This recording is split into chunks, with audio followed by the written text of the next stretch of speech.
morning, Beeville. This is Cindy Clark from PAC-B TV. On this glorious morning, I think the temperature's got to be in the 70s. It's beautiful outside.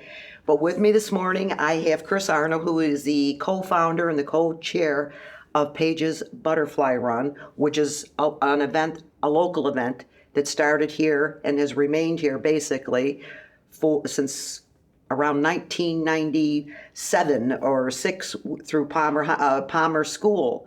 Now, thank you, first of all, for coming and joining us. Thanks for having me, Cindy. So I'm from Beeville, and every year I see all the signs and the advertising for Paige's Butterfly Run.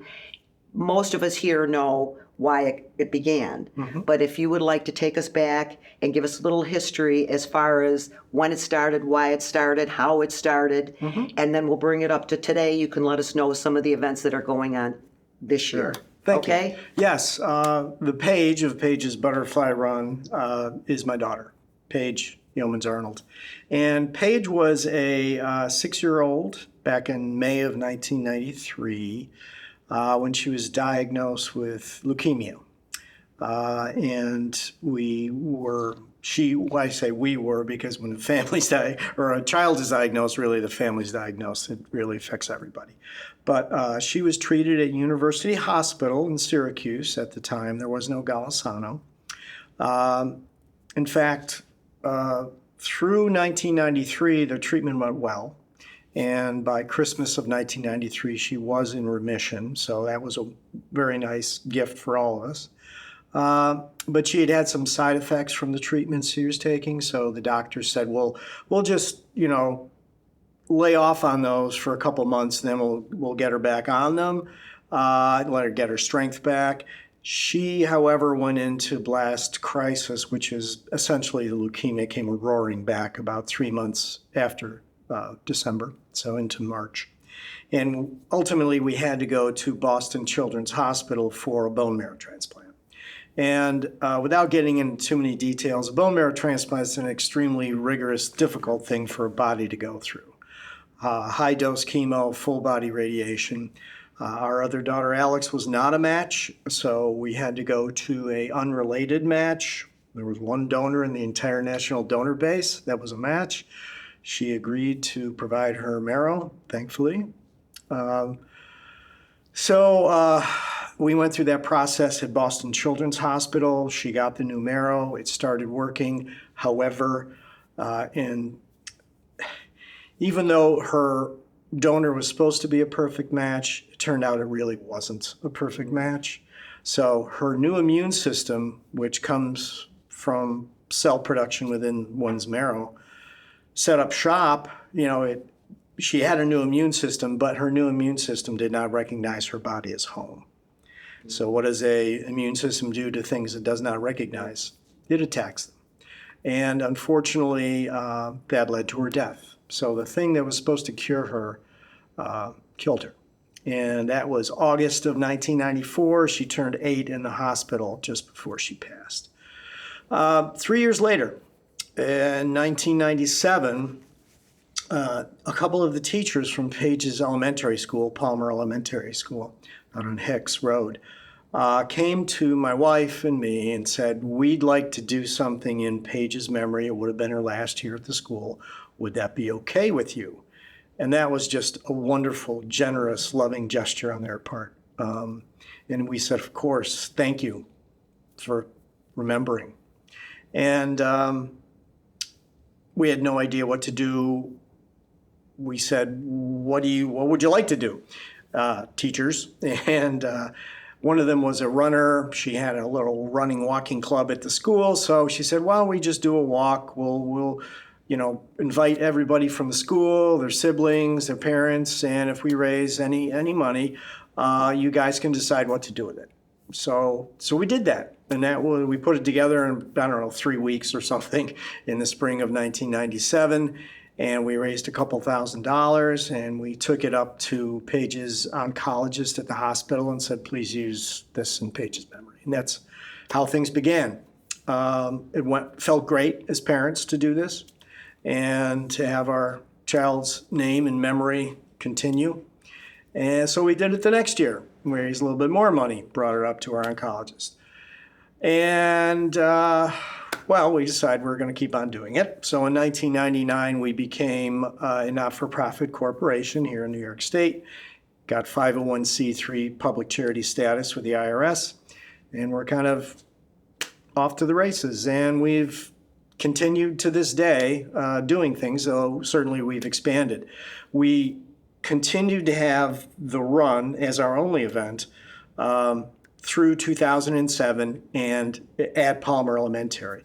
But in 2008, we were invited to come down to join the Taste of Syracuse Festival because they were doing things on the same weekend. And we weren't looking to do that. We weren't looking to leave, but it was actually a wonderful opportunity to physically make it more central to Central New York, and from a capacity to handle people, we were kind of at the ceiling at Palmer Elementary, so it actually worked out quite well. In 2008, we came down. We were able to host more people, raise more money, and we've remained working in conjunction, in tandem, in partnership with the Taste of Syracuse Festival since. And this year, the Taste of Syracuse is June 7th and 8th. Our event, our run, is the morning of the 8th. And, you know, what we Now, where does that start? I don't mean to interrupt. Yeah. Our base for the run is at the Hanley Federal Building. Okay. So the entire Clinton Street, Washington, Water Street section, the front door, if you will, that's all us. Okay. And then the actual start-finish line for the run is kitty corner over on Erie West, right in front of the National Grid building. Right, okay. And we have a 5K race. We have a 3K walk. We have what we call a caterpillar crawl with kids 5 and under. Yeah. Run or crawl about 40 yards, and they got little number 1 bibs on, and they get little, what do you call those things where they... Oh, those little twirly bird things? Yeah. Right. They love it. It's fun. It's a very family-friendly event. We have a bounce house. We have music, both at the start-finish line and at the Federal Building. A lot of fun. And that is our primary event, okay? Our primary... it's in our name and it's in our DNA and it's what we do. But we also do other things throughout the year. Everything going towards this mission of supporting childhood cancer research and patient programs at Upstate Golisano Children's Hospital. We have a March event, Pedaling for Paige. It's a spinning class, essentially. Where do they do that? That's at Elevate in DeWitt. Okay. And we had that this past March 24th. And, someone registers, pay a registration fee. We ask them to raise some sponsorship dollars as well. All the money goes towards our focus at Upstate Golisano Children's Hospital. We have the run this year on June 8th. In the fall, we have a clam bake called Clams for Cures. That's on September 14th at the Spinning Wheel Restaurant out in towards the Syracuse area. Right. Okay. And then we have what we call Pajama-Rama, Paige's Pajama-Rama. And that is not something we actually ourselves do other than we work with school districts to put them on. So Baldwinsville, West Genesee, Liverpool, Cicero, North Syracuse, ESM, West Jenny, and others, what they do is we select a day, and essentially the district can select any day they want to do it, but we're trying to consolidate it as much as possible just to make it a district-wide, multiple district-wide event. But select a day, and the kids get to wear pajamas in honor of kids who have to, the kids in the hospital with cancer. That will likely be in October or November of this year. It hasn't really been decided, but we work, to help them to advertise and things like that. And then they've been wonderful partners in this effort to raise money for the kids and the families at Golisano. And I have to say that, in terms of our mission, the first few years, we did also raise funds for the Baldwinsville Community Scholarship Foundation, and we've permanently endowed now 2 scholarships in Paige's memory through the BCSF.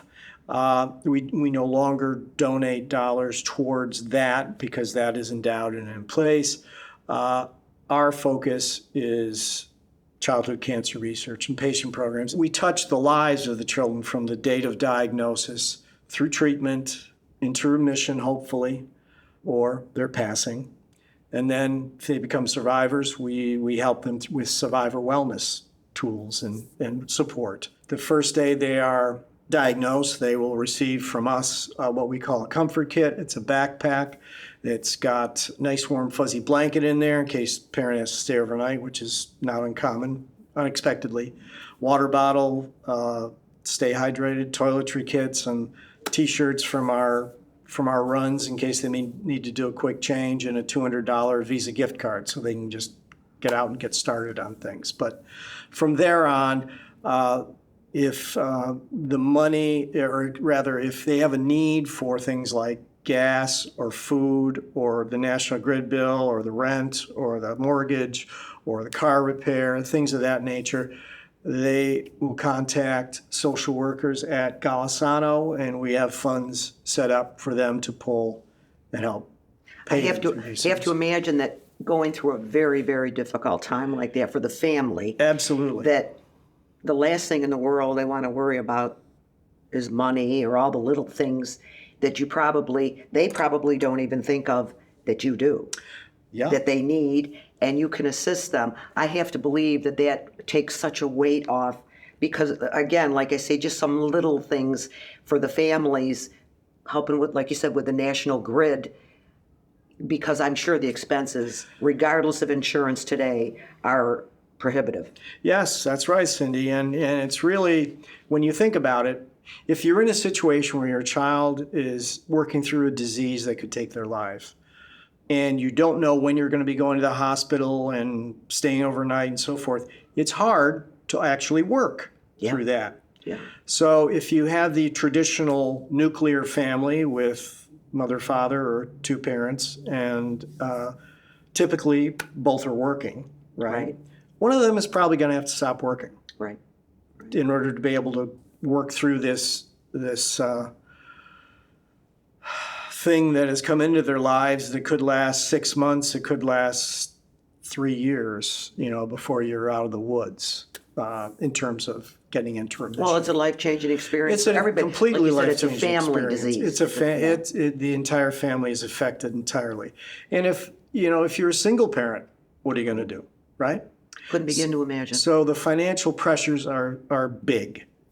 So a lot of the funds we raise go towards that, but also towards research because, as our experience with Paige, the cure did not cure her. The cure actually killed her in her case.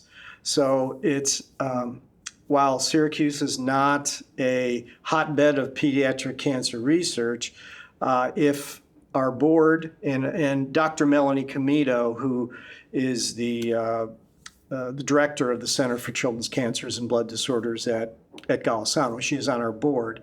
If she finds something that she feels available in terms of supporting research within Golisano, she makes us aware of it, and we'll vote on it as a board to fund that or other things. So we work directly not with the patients themselves, but with the professionals at the hospital to determine their needs, and then we fund their needs, and the families work through the social workers, through the child life specialists, the education specialists.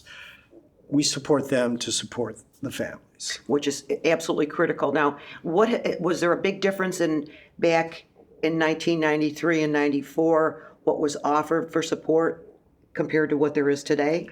Well, there was no Paige's Butterfly Run, so the answer absolutely is yes. We were in a fortunate position wherein we were well insured personally as a family and well funded. So we did not have a lot of those problems other than certainly the emotional aspects and the roller coaster ride of a child with cancer.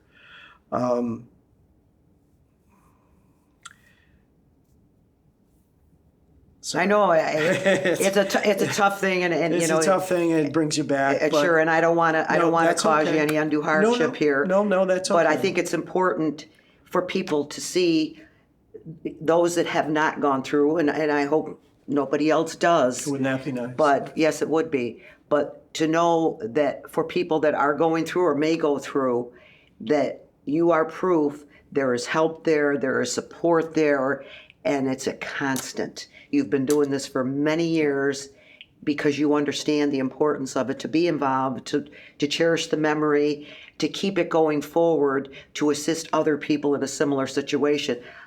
Unless you've been through it, you don't know. Right. You don't know. That's very true. And I don't know, but I guess I can understand vicariously, and you know, understand to that point as best I can, and our viewers as well, that this is absolute mission of love for you, an absolute mission of love and remembrance, and it really doesn't get any better than that for what you can do for your family and for your child. And it's a wonderful thing that you can continue through your organization and working with others to help so many other people in a similar situation, sadly, because this will continue, of course.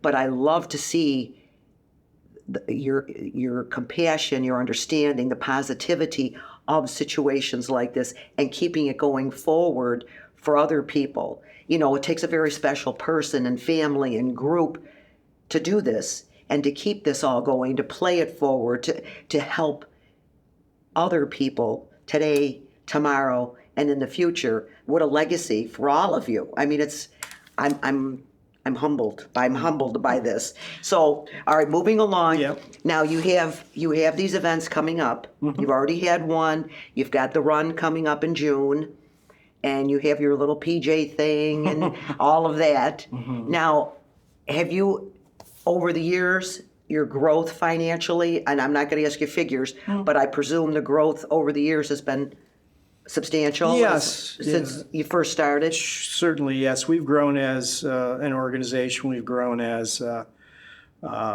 terms financially, certainly. I mean, if our first, the bookends, if you will, I mean, our first year's gift was, I think, $2,200. We've raised, since 1997, about $5 million overall.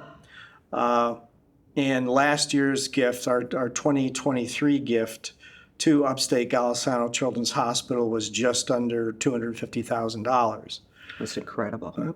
And it is the work of many people, and it is, as you said, it's rewarding, and it's great therapy for a parent to be able to help others in one's child's memory.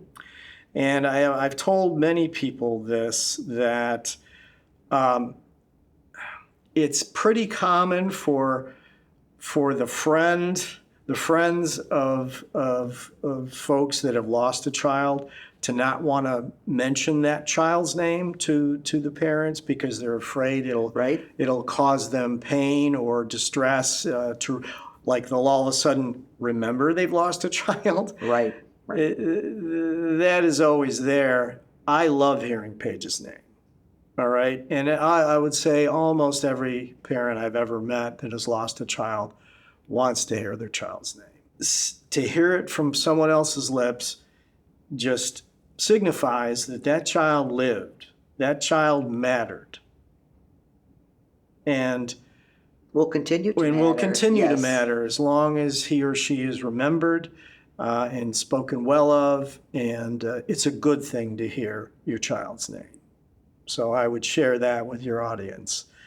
Don't be afraid to mention the child's name. Well, you heard what Chris said. You heard what Chris said. Because you're right, people don't always know what to say, Right. how to say it, if they should say it at all. But I know experience that I had going through some things myself personally, that I want to talk about it. I do, because then there's other people that you find out that you had no idea had a similar situation, and there's a comfort. There's a comfort in familiarity that somebody's been through something similar. It's a common bond. It is, and it's very therapeutic, like you said, very, very therapeutic. Yes, it is. Now, if people want to register for the upcoming events, or if they have questions about the organization. Or donate. Donate. Always donate. Always donate. What is your website so people can go and peruse it at their leisure? Our website is www.pbrun.org. So short for Paige's Butterfly Run.org. www.pbrun.org.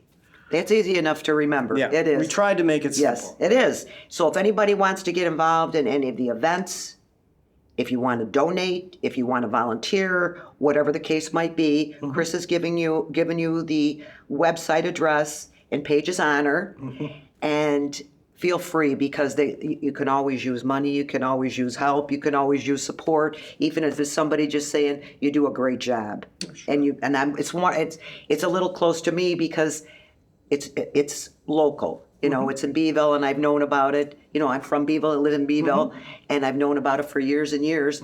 But I guess I never really knew all the details. The details. So here I am. I'm sorry to say that it's taken this long for me to really become familiar, but I'm really glad I did. Well, I'm glad we did this. It's always good to see something good happening because of the community, through the community, for the community, and other areas around us. Yep. And thank you. Thank you so much. I appreciate you coming, Chris. So if anybody wants to donate or has questions, you can go to their website. And again, thank you very much for coming. I appreciate it. Thanks for having me. Have a wonderful day. You too.